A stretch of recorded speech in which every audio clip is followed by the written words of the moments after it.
What I'm most proud of, what I even consider my superpower, is I love curating teams of amazing people who are supreme in their field, who then go and do magic. In my view, profitability and growth is a direct consequence of this, where you attract, retain, and then give a great deal of freedom to these people. That is what I think I'm really good at. Hi, this is Maximilian Büsser, founder of MB&F. To me, watchmaking is art with a capital A. It is a quest for beauty and humanity, where mechanical complexity meets ideas and design, constantly testing the limits of creativity. These kinetic sculptures are always more than the sum of their parts. Every watch tells its own story of adventurers and dreamers, from the engineers and artists that conceive them to the special individuals who own them. Some of those among the watchmaking journey are rebels and mavericks, and most share a little touch of madness. The MB&F tribe of collectors is full of such individuals. Many have amazing lives and stories to tell, and this is why I decided to start this podcast. Today, I'm very glad to welcome a good friend, Rohit Ramachandran, a man who gave his life to helping us all fly. KLM, Singapore Airlines, Air Arabia, and most recently, he turned around the fortunes of Jazeera Airways, a low-cost carrier, leaving it thriving when he stepped down as its CEO late 2024. And to top all of that up, a true horological lover and collector. Welcome, Rohit, to Tales from the Tribe, Season 2. Thanks very much, Max. I want to start by saying that I've been a huge fan of the podcast, but never in a million years did I believe that you would invite me to come on. One of the best insults I ever received in my life was that I have a face ideally suited for radio. Thank you for playing to my strengths. Okay, thank you, Rohit. Okay, let's start with a few questions, which are personal questions to ensure, we'll call it a smooth takeoff. So, and these are interesting questions because when people have asked me, they really made me think. And so what recurring memory do you return to the most, and why do you think it lingers? Some of my best memories are from my early childhood. My dad was in the Indian Navy, the military, and my mom was an English school teacher.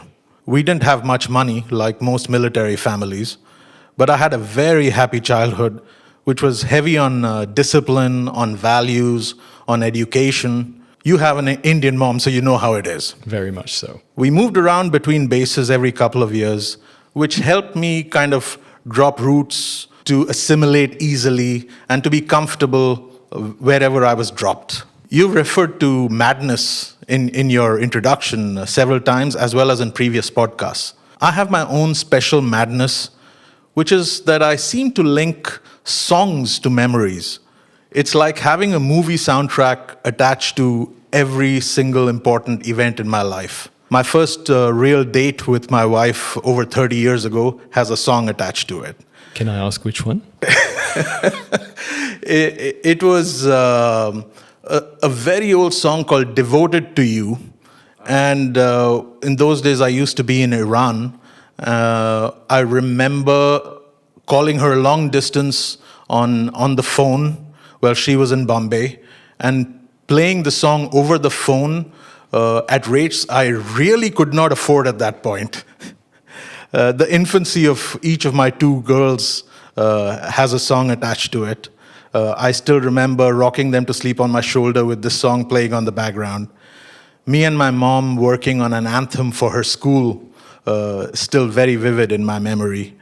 Me and my rock band, where I used to play the keyboards back in university, still so fresh in my mind. Do you still play? I still play. I have a few old members of my band in Dubai, and we jam about once a month.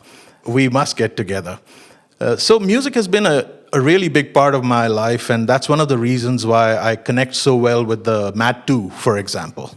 So you never played on a Technics SL 1200 Mark II, did you? I wouldn't even know what that is. Me and my trusty old Yamaha, that's what it is. Gotcha. Right. Wow. That's an amazing answer. If you could muster one skill instantly, what would it be and what would you do with it? In my opinion, Max, the greatest skill anyone can master is to make an instant connection with people. I've seen people with this trait succeed professionally as well as enjoy deep personal relationships with others and really bringing joy to the world. Both my mother and my wife Avanti seem to have this skill to a very high degree. As a consequence, I see that everyone who comes into contact with them seems to love them and just about tolerate me in order to be close to them. I'm not even sure that the skill can be learned, to be honest, or maybe one is just born with it. I continue to try. You know what? That's just become my answer from now on. I think my answer used to be I would like to read people's minds because I just want to get directly into contact with them because I don't have the time to try and understand what people have going behind the scenes, but your answer is way better than mine. So thank you very much. So finally, what are the 3 words you would use to sum up your life? That's not an easy one. It's not easy and it may take a bit more than 3 words. Go for it. Maybe a sentence. My guiding principle for many, many years has been a line from Robert Browning's very famous poem. And it goes something like this, I quote, "Ah, but a man's reach must exceed his grasp, or what is heaven for?" This has inspired me to aim higher than I could reasonably expect to achieve, push harder than I had the energy for at certain times, and along with my colleagues in the various companies that I've been in, been more ambitious than we had really any right to be.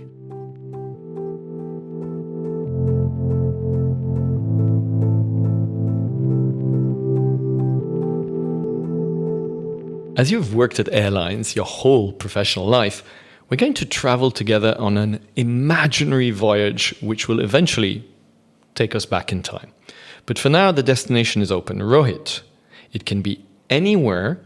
So where are we going and who, even though I have a little idea, if anyone at all, are you traveling with?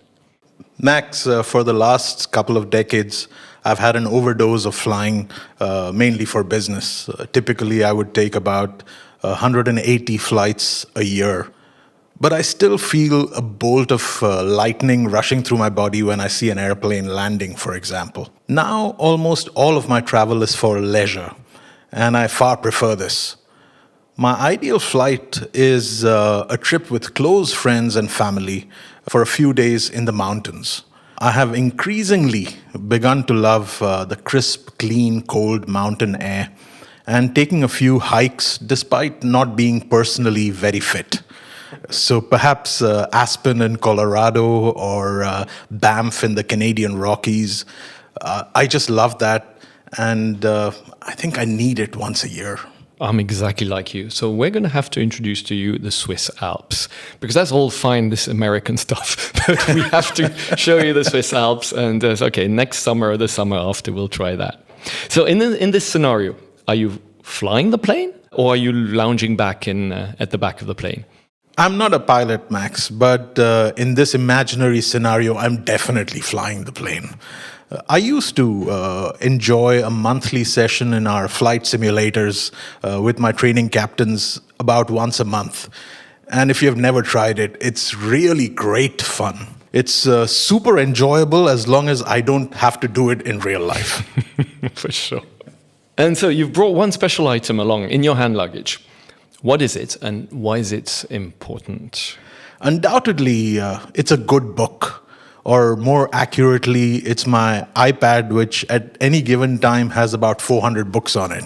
Nothing makes me more insecure than not having a few unread books close at hand. So I actually have to go down that road because I've got at any given time 7 real books, because I like the paper, on my bedside table, and it just guilts me all the time because I see that pile of books. You're so right. And what's the first thing you do when you arrive? That's it. A deep, deep breath of the cold, clean mountain air to shake the city out of me. and reset. That's what I need. A few deep breaths. Could you live in a place like that, or do you need both? I don't think I'd be able to live there indefinitely. But right now, a couple of weeks in that environment is really looking good. Yeah, when we live in Dubai, we love the mountains.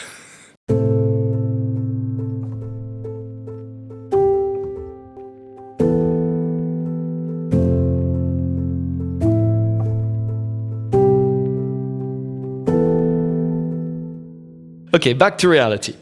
When you were growing up, what were some of your favorite stories? I mean, if you're Indian, there must have been a lot of stories. And can you think of any that really fired up your imagination?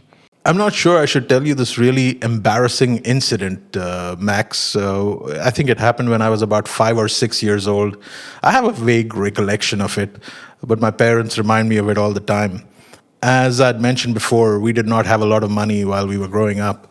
So once I was walking with my parents, and I saw this beautiful remote-controlled toy car in a store window. And I asked my dad to buy it for me. He told me that it was very expensive and that I should study well, get good grades, go to a good university, get a good job, make lots of money, and then I could buy the car for myself. I processed that for a while, and then I asked him, "But Dad, why didn't you study well? Because you would have been able to get it for me then." I'm sorry to say, Max, that both my girls seem to have inherited this smart-ass gene, and now I'm subjected to it quite a lot myself. Yeah, karma can be, I won't say the word. Yes. So, is there a specific moment you decided you were going to dedicate your career to the skies? Is there a moment where you said, yes, I want to work in an airline when you were growing up? Interesting. I can almost pinpoint the exact moment that it happened. My undergraduate degree was in hotel management. After college, I was working in Delhi at a large Sheraton hotel there, and my first rotation was in a department called kitchen stewarding.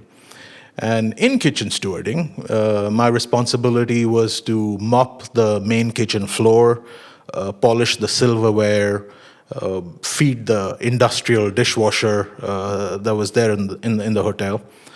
Really manual labor, backbreaking. So one day after pulling a double shift, I was dead tired. I kind of staggered into the staff bus and was about to head off to my staff accommodation. And the route the bus used to take was around the periphery of the runway of Delhi airport. And in my tired haze, I would see all these airplanes taking off to mysterious far-flung destinations, and I would imagine, executives in suits and ties carrying laptops and doing their thing on all these trips. I wondered when it would be that I would be on such an airplane escaping this life of drudgery. And at that moment, I knew that I wanted to work for an airline, and I even felt that I would be good at it. Wow, you really did pinpoint it. So what's interesting is we've talked a lot about aviation because I think every little boy has dreamt about planes and so on. But the history of aviation, much like watchmaking, is filled with dreamers and risk takers. It starts with the Wright brothers and every single crazy human being who thought it was okay to fly in the early 20th century, to Amelia Earhart, even closer to us, Richard Branson. Do you have any aviation heroes? Did they influence you in your next step? I respect visionaries, and these are people who see something there when nothing yet currently exists. Sir Richard is certainly one of them. He's attributed as saying, what's the quickest way to becoming a millionaire in the airline business? Which is to start off as a billionaire, exactly. And very quickly you become a millionaire. I also admire Herb Kelleher, who was a hard-charging Texan, loved drinking, loved smoking, loved swearing, and along the way founded Southwest Airlines in 1973. He allegedly did this on the back of a cocktail napkin in a Texan bar. He almost single-handedly invented the low-cost carrier industry. I actually had the good fortune of having dinner with him before he passed away. In today's world, and this is probably an unpopular opinion, I admire Michael O'Leary, who is the CEO of Ryanair. He's a highly polarizing character. His customers love him and hate him simultaneously because he gives them access to 20 euro flights, for example. His shareholders love him for the phenomenal returns that he gets them. He's famous also for being very, shall we say, innovative. His Mercedes, he actually got it licensed as a taxi, so he could use the taxi lanes and the bus lanes in Dublin and not get stuck in rush hour traffic. Crazy. And these are the people that we consider visionaries. Gotcha. Well, coming back to Sir Richard Branson's quote, you told me that since the beginning of aviation, basically, the whole industry has shown a net global loss. Now, clearly, when you were thinking, oh, I'm going to change my job and go and work in the industry, you were not thinking business or financial. So tell me a bit about that. There's a reason for that, Max. For the longest time, airlines were run as symbols of national pride rather than as good businesses. It's only recently, in the last, I would say, 3 decades or so, 4 decades or so, that airlines have been run as businesses. For me, when I was in my early 20s, it was about seeing the world and traveling more than my peers.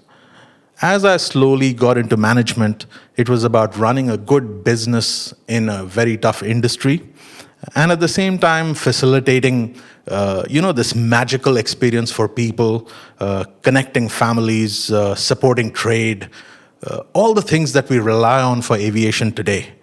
As it turns out, I was surrounded by a bunch of incredible people throughout my journey who made it a great deal of fun as well. And in 2004, so that's over 20 years ago, you moved from Singapore Airlines to a startup team at Air Arabia, which was the Middle East's very first low-cost airline. And I love these sort of jumps from all individuals. It shows a very specific mindset. So what made you move from a great established airline to a low-cost startup? That was the first of the big risks that I took in life. I was on the fast track at Singapore Airlines, and it was a fantastic airline. At the same time, a pretty unknown low-cost airline was starting up in Sharjah, which is one of the Emirates in the United Arab Emirates. It was on the drawing board at that stage.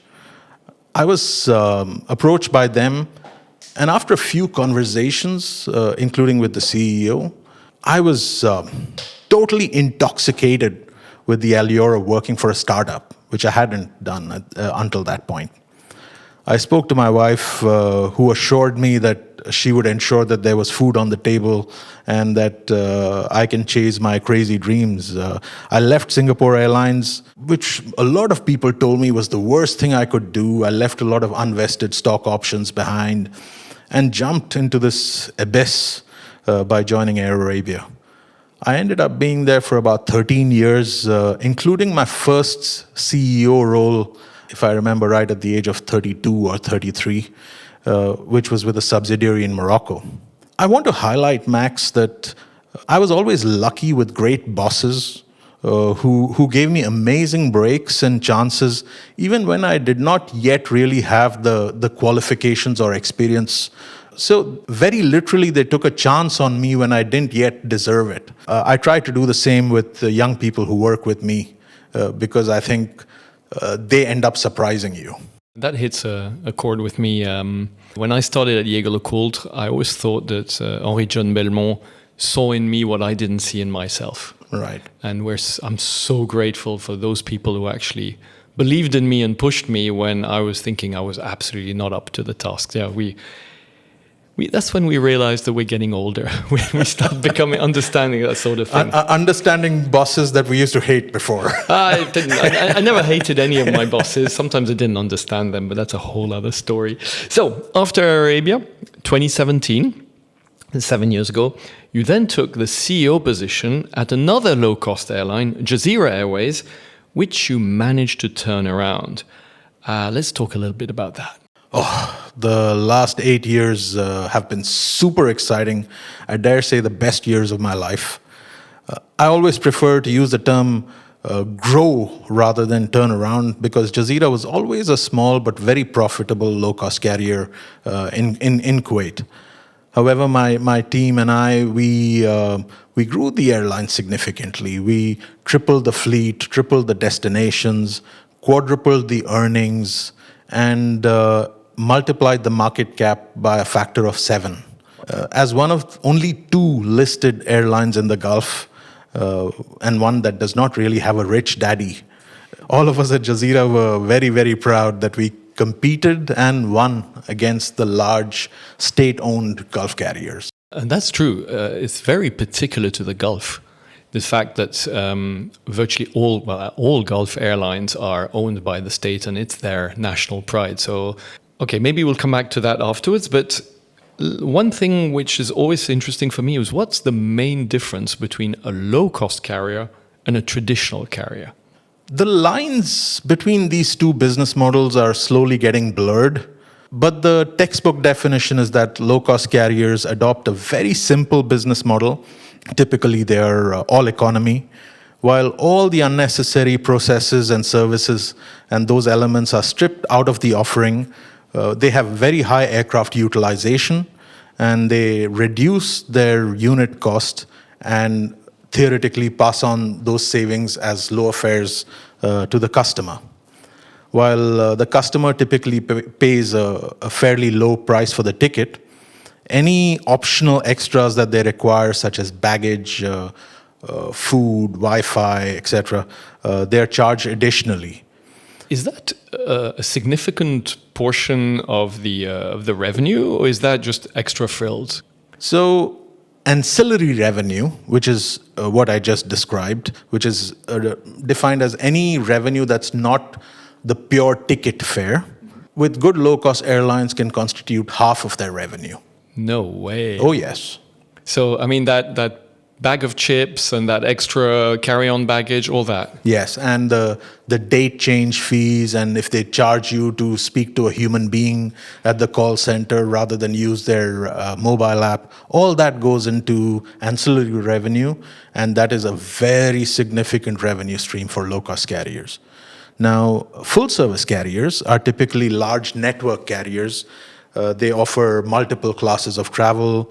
All the frills are typically included in the price of the ticket, and they are typically about 30% or so more expensive than low-cost carriers. You can occasionally find low-cost carriers' fares, typically on the last day, more expensive than an equivalent full-service carrier. It's all supply and demand. Is it the same passenger who takes both, or is it a very different passenger sort of passenger?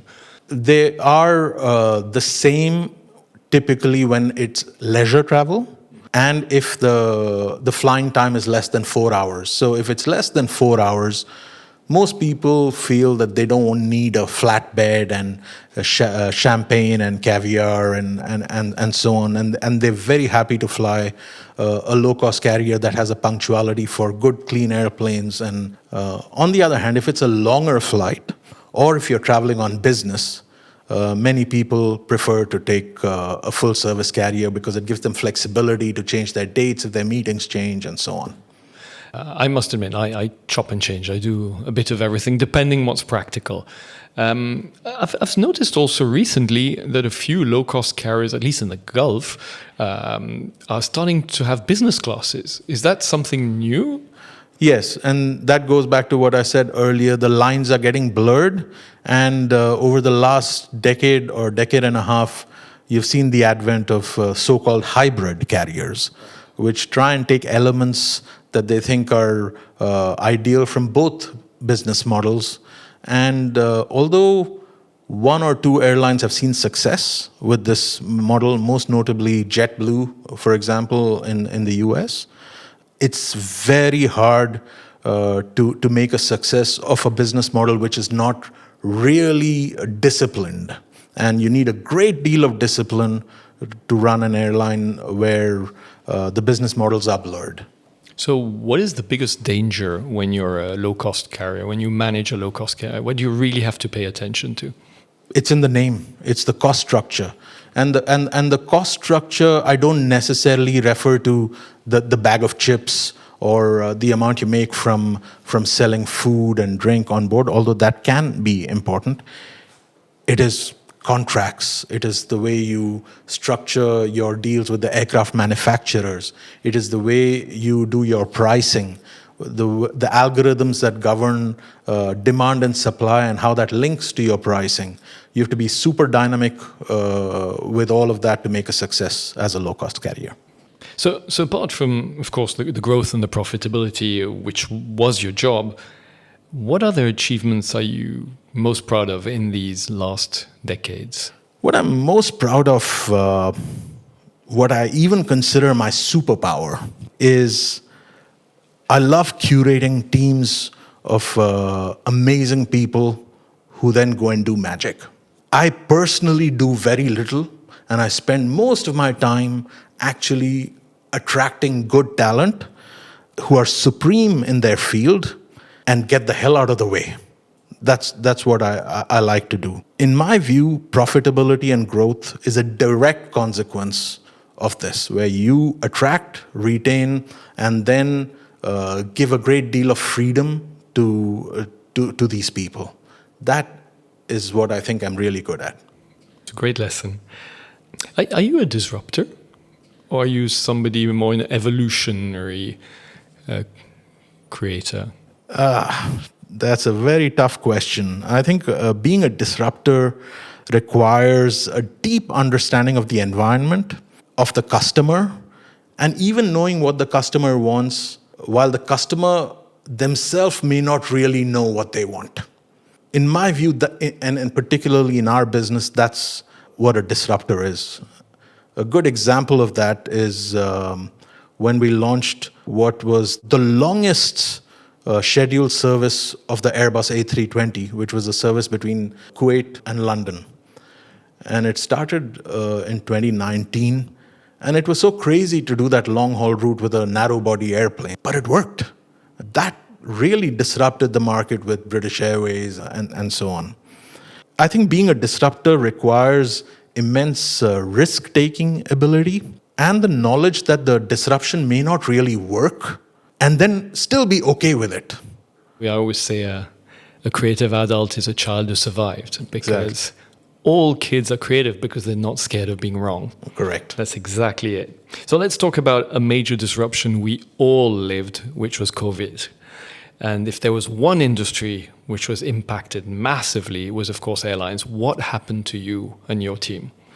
This was the largest shock to the airline industry. In my view, perhaps even more than 9/11. It was also a very big personal challenge. Kuwait was one of the strictest countries in the world. They shut down the country and pretty much, of course, definitely the airport. All the services, all the economy came to a grinding halt with respect to international activity. This, of course, meant that all our airplanes were on the ground for almost a year. All our costs were ongoing, and we had zero revenue coming in. I won't lie, and I'm not ashamed to say that I experienced real fear. Not for myself, not for the airplanes, but for my people. It was such a catastrophe, we had to renegotiate aircraft leases with banks, with airports, and almost all our suppliers. We burned through about $80 million of our cash reserves over the course of that year. I remember I was working from home one day, and after 3 or 4 hours of negotiations with our aircraft lessors, I came out of my home office. My younger daughter, who was about 8 at that time, said, "Daddy, are we poor?" So I said, "Why? What happened?" And she says, "I could hear you saying, 'We don't have any money, we don't have any money.'" It's that kind of impact. We had to let about 50% of our staff go. during that time. But I made myself a promise and I made them a promise that the moment business resumes, everybody who wants to have their job back will have their job back. That's where the fear came in, saying, will I be able to do right by them? I personally didn't take a salary for about 9 or 10 months during that time. We put aside a few tens of thousands of dollars in an envelope, and I gave it to my VP HR and said, use this as an emergency fund. If anybody can't pay their school fees or their house rent, no questions asked, just give them the cash, no accounting necessary. We got through it, and I'm so happy that it all ended well, but it was a very big challenge. We've all come out stronger from that story. I think so, yes. Did you expect that revenge traveling after that? Was that something you were seeing on the horizon or not at all? For a good year after the airports opened, it was a honeymoon period for airlines, particularly for airlines in countries that were closed completely. There were still challenges. Oil and aviation fuel was very expensive at that time. So yes, on the demand side, we had a boom, but we also had high costs. If you remember, the supply chains were all disrupted during that period. And so everybody was just happy to be back. It was so cathartic to get back to work after a year of not knowing where or when this will end. Okay, let's shift gears.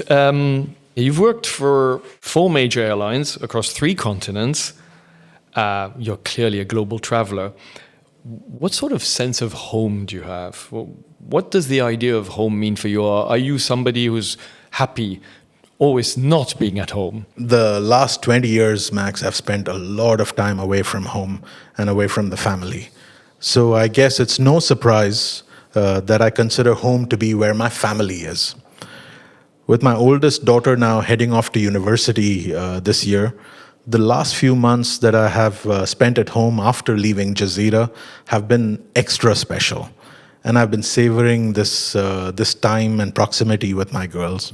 Dubai is also very easy to love and also to call home.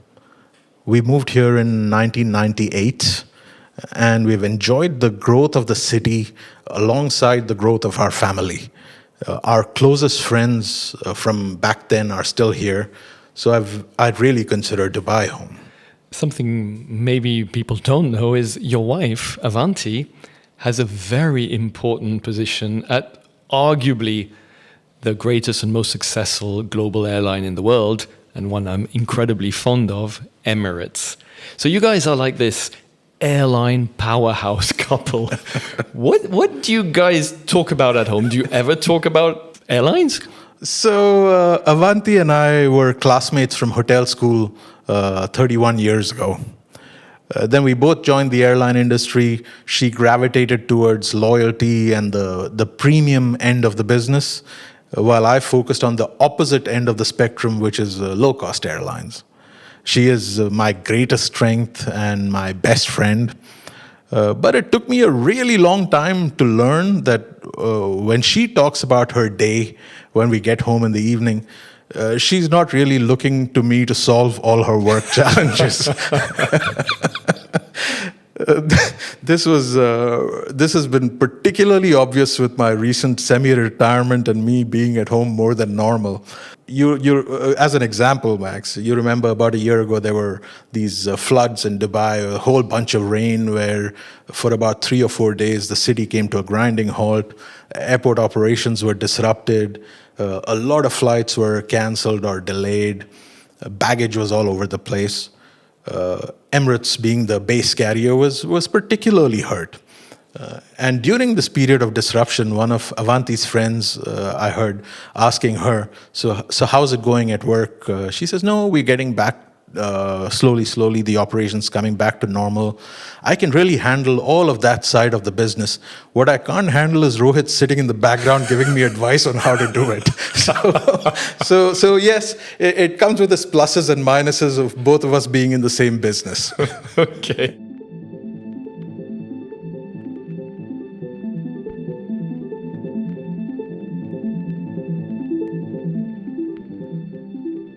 let's talk about watches. So let's go from flying machines to time machines. So you've created quite a great collection, ranging from icons to artisanal independence. That's how we met. Where does the fascination stem from, and what do you look for in a watch today? My love for watches developed relatively late, I would say about 10 years ago. For the longest time, I had just one watch, a reliable but not particularly iconic Tag Carrera. I had a colleague who was very passionate about watches, and during one annual appraisal, he told me that he would refuse to report to me unless I bought a decent watch before the next appraisal. I found that funny, but it did provoke me to dig a little deeper into this mysterious world and see what it was all about and what I was missing. Clearly, I was in the throes of a midlife crisis, and I was totally sucked in. I find the beauty, the art, the science, the history, the creativity, and more importantly, the characters behind the watches endlessly fascinating. All these attributes play a very important role in what I look for. And is there a watch, which is the terrible question people ask me, which drives me crazy, in your collection that you're particularly fond of and that has maybe more meaning than another? So I have two watches in my collection that I hold especially dear, really close to my heart. You mentioned earlier that I have a special love for independent watchmakers. The first is an Acrivia AK04 tourbillon regulator. It is absolutely drop dead gorgeous. Every time I see you wearing it, I'm so jealous. That's kind of you to say. Yeah, Rejabi, who designed it. You know, I love his unique case. It's a stunningly simple dial and real immense beauty of the movement when you see it through the case back. Most of all, I love his story, and I like him personally. The second watch I love is the MB&F LM perpetual calendar in steel, and that has a salmon dial. I first fell in love with legacy machines about 5 years ago. I was absolutely mesmerized by this prominent rotating balance wheel, which I had never seen in my life before, you know, it taking center stage like that. At that time, I'm sure you remember, the LM101 had a waiting list of something like 10 years. Oh yeah, it was insane. And so I bought the split escapement, which in my view and in retrospect, I consider even better than the 101. I thought it was fantastic. But then MB&F launched the perpetual in steel. We met for lunch and we got to know each other better around that time. And soon thereafter, I saw Stephen McDonnell, the designer of this fantastic watch, insane, absolutely, speaking at the last Dubai Watch Week. That was arguably the greatest watch talk I've ever heard. It was incredible. Me too. And a crusty, cynical old bastard like me literally had moist eyes, and I could see several in the room. Mechanically and aesthetically, it is distinct and different from every single perpetual calendar that I own. And yeah, these are the two watches that I hold most dear. Thank you so much. And I have to ask the question, because I have been sitting in front of you for an hour now, can you talk about what you've got on your wrist, which is neither of those two, and why that specific watch? Occasionally, I see a watch that's at the intersection of several of my passions. So today, I'm wearing a special IWC Top Gun SFTI, which stands for Strike Fighter Tactics Instructor. As you know, Max, I love aviation, I love horology, and I love military history. And this watch falls in the confluence of all of these three passions. So a little bit about this watch. It was, I think, in the early 70s during the Vietnam War that the US Navy had this Operation Rolling Thunder. And it was widely considered to be a miserable failure. So to be better trained and equipped with a piloting and tactics perspective, in other words, dogfighting skills, the US Navy set up a strike fighter training program in Miramar, Southern California. Everybody knows this, the whole Top Gun movie and Tom Cruise, Val Kilmer, they showed this very, very well, both times. Graduates of this Top Gun program, they receive an IWC pilot watch. About 6 years ago, as a very limited edition, IWC released this for sale to a few people. So this is not in their catalog, but this is the watch that is awarded to graduates of the Top Gun instructor program in Miramar. I absolutely had to have it, and that's what you see today on my wrist. Rohit, this has been an incredibly enjoyable hour. Thank you so much. And that brings us to the end of today's episode. Thank you for joining us. We hope you've enjoyed our conversation with Rohit Ramachandran. I love the human being, his mindset, his journey, and I'm sure we've all learned something from it. We'll soon be back for a conversation with another of our tribe members. If you enjoyed today's episode, remember to subscribe to our podcast so as not to miss our next conversations. Stay curious, keep exploring, and cherish your madness.